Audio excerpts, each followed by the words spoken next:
Have you ever noticed how, as soon as you overthink something, it starts falling apart? It's not because you lack skill or talent. It's because too much thinking ties your mind into knots. Let me tell you a story about a man who learned this the hard way. This man was no ordinary person. He was known far and wide as the magician of locks. With his exceptional talent, he could open any lock, no matter how old, rusty, or complex. Locks that had been abandoned for decades, with keys long lost, would snap open in seconds when he worked his magic. People were fascinated by him. They invited him to exhibitions to demonstrate his skills, handed him ancient locks as challenges, and applauded as he effortlessly unlocked each one. His fame soared. He became a regular face on TV shows, sharing stories of his rare talent. Wherever he went, people marveled at his expertise. Over time, his confidence grew. He began to believe there was no lock in the world he couldn't open. One day, a wealthy businessman approached him with a unique challenge. "There's a grand competition happening in the city," he said. "I want you to participate. If you succeed, you'll win a prize of 10 lakh rupees."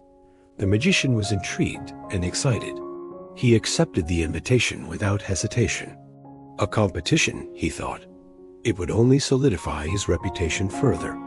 On the day of the event, the atmosphere was electric. A large swimming pool was set up as the stage. In the center of the pool was a sturdy, sealed metal box.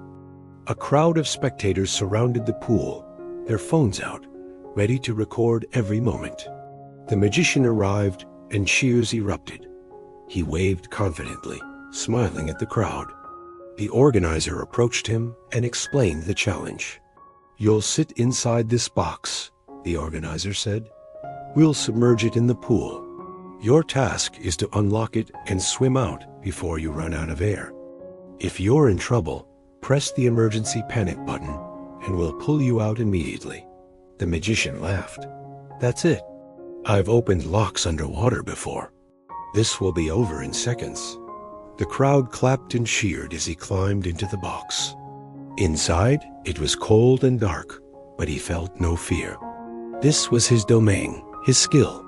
He gave the thumbs-up signal, and the box was lowered into the water. As the box sank to the bottom of the pool, silence fell over the crowd.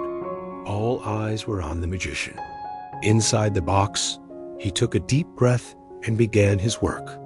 But something was different this time. No matter what trick he tried, the lock wouldn't budge. He used every technique he knew and every tool at his disposal, but the lock remained stubbornly shut. Sweat began to form on his forehead, even in the freezing water. His hands trembled. "What's going on? Why isn't this working?" As the seconds ticked by, panic set in. The silence inside the box was deafening, and the pressure of the water above him felt heavier with each passing moment. "What if I fail? What if I can't do this? Everyone is watching. They'll all laugh at me." The more he thought, the worse it got. His chest tightened and his breathing grew shallow. His mind raced with fear and embarrassment. "I've opened 1,000 locks. Why can't I open this one?" He tried again, but his hands had become clumsy. His thoughts were louder than his instincts. The harder he worked, the further success seemed to slip away. Finally, his air was running out. In that moment of desperation, he realized something. "If I don't stop overthinking, I'll lose my life over a lock." With shaking hands, he pressed the panic button. The team above acted quickly, pulling the box out of the water. As the lid opened, the magician gasped for air, his face pale with shame. He could hear murmurs from the crowd. He avoided their eyes, and his confidence shattered. "They must think I'm a fraud," he thought.